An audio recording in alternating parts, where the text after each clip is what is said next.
এই রৌদ্রের মধ্যে কাজ যারা করে তারাই বুঝে টাকা কামানো কত কঠিন।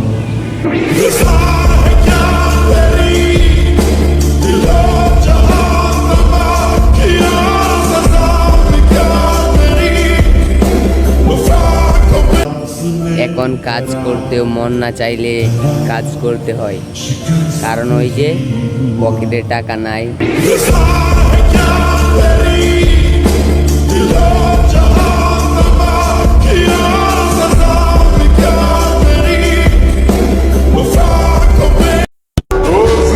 কারে বানাবো ভাই আপনজন? বাবার টাকা নেই বলে কত অনুষ্ঠানে দাওয়াত দেয়নি আত্মীয় স্বজন।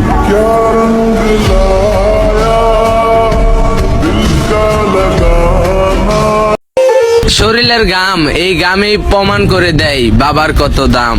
ছিলাম তখন ভালো, যখন হইলো আমার জন্ম, মাথায় বুদ্ধি ছিল কম, আর মস্তিষ্কটা বন্ধ, আস্তে আস্তে হইলাম বড় বাবাজি।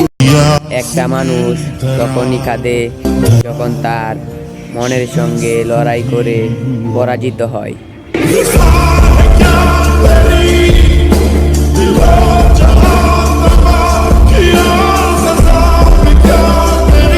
জীবন একটি সাইকেলের মতো, যেতে না চাইলেও চালিয়ে যেতে হয়।